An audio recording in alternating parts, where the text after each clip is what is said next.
Hey everyone, how's it going? It's been a while, but I'm glad to be back with a new build video for my ranged Magicka Templar.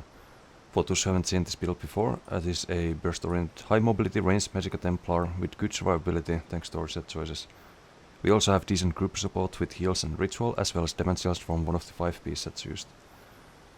This build works in Battlegrounds and Imperial City, but can't be used in Citadel as of the making of this video due to the no proc test going on. So with that said, let's get started with the gear. 5 pieces of Galurion. This is our main and only offensive set, providing a lot of almost guaranteed burst damage when the proc is available. For PC players, I would recommend having a cooldown tracking add-on for the set so you know exactly when the proc is available and can combo with it. We run the set on the front bar. The second 5-piece set we run is Imperium. It's one of the most underrated defensive sets in ESO, and on average should absorb between 20 to 30% of all damage you take. We have this set on the back bar only, as you mostly want it to proc when you need to go on defensive. The damage shield also inherits your damage mitigation, meaning that if you run Mistform for instance, it becomes 75% harder to break. Imperium also applies to nearby allies when you take damage, so it can provide survivability for your group members as well. As mon set we have Mother Cyanide, which should also absorb around 20% of damage taken on average with this build. And pairs well with the build in general, as we utilize a lot of cast time or channeled abilities. Mother Cyanide also provides a decent amount of Magicka sustain.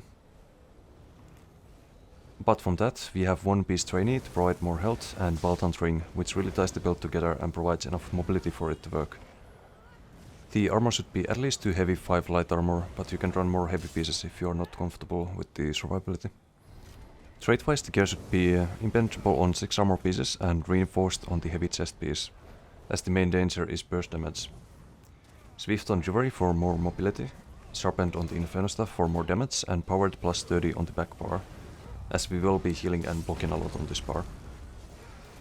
The enchant should be Triglyph on all armor pieces, spell damage on all jewelry, Shockglyph on the Inferno Staff, and absorb health and Magicka on the sword and board.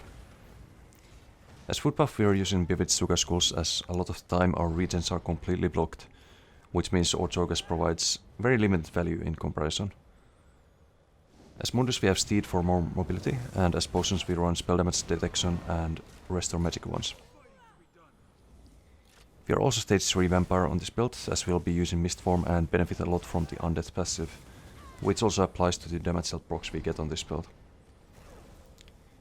Moving on to skills, we have Aurora Javelin, our main CC, and also does pretty good damage, especially now after the Flames of Ambition badge. This skill got buffed more than most, as it ignores opponent's mitigation and has a potential 40% damage modifier, amplifying the free spell damage we got in this patch. You can also use the skill to knock people off map or into lava and score environmental kills that way. Inner Light, mostly here just to buff everything on this bar, but can also be used to reveal Night Plates when Detection Potion is not available.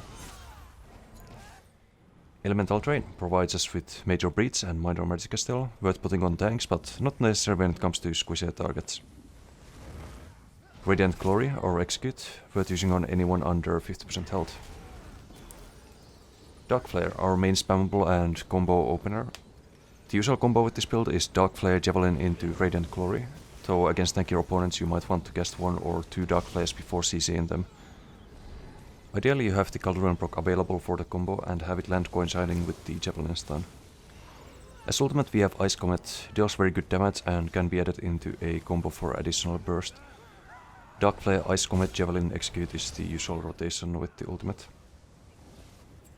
On the back bar we have Elusive Mist, we utilize this a lot to mitigate damage and reposition. The 75% damage reduction also applies to the damage health procs on this build, making you really difficult to kill before you can reposition line of sight and heal up or disengage. You also gain some spell damage after coming out of Mistform thanks to Strike Form Shadows passive. Second skill on the bar is Channeled Focus. It's our armor buff and provides a lot of Magicka sustain, including when you're in the Mistform, as it is a form of regen that works in Mistform as well.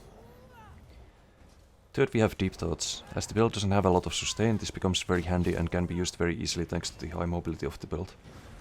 You can also use Deep Thoughts to bait CC immunity by making people interrupted, after which your Dark Flares and Executes can't be interrupted. Fourth skill, Extended Ritual, or Cleanse, and also provides a lot of AoE healing and cleanse synergies for allies. Honor the Dead, or Burst Heal, can be used to save allies as well if you're not the one being focused. As ultimate on the back bar we have Swarm in Zion, not used as often as Ice Comet, but you can use it if people chase after you for a long time with cap losses or streaks, or if you want to stay in a fight a little bit longer.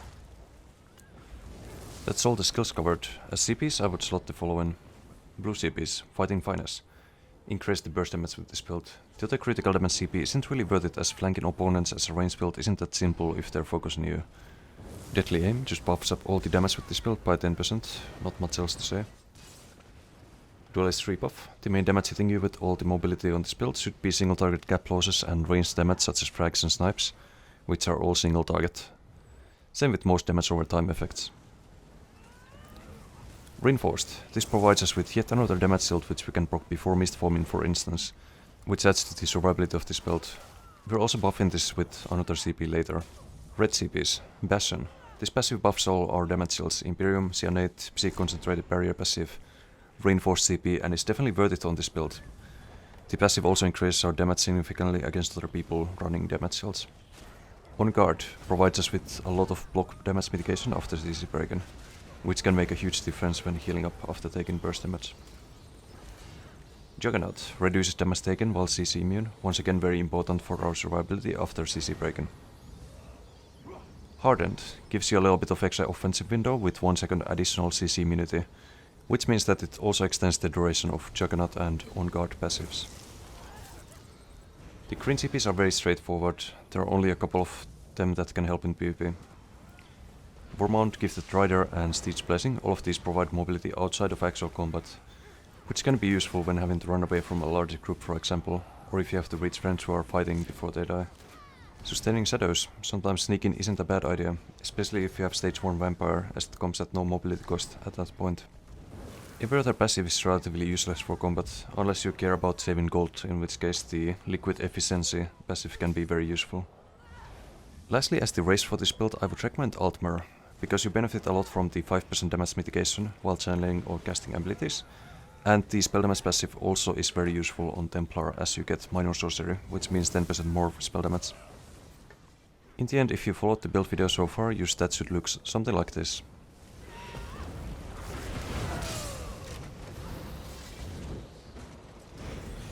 And that's pretty much it. If you have any questions regarding the build, feel free to leave a comment below or ask me on Twitch where I stream 4 days a week. We also have a Discord community which I'd recommend checking out, link is on the description of this video. So yeah, thanks for watching and I'll see you next time. Bye.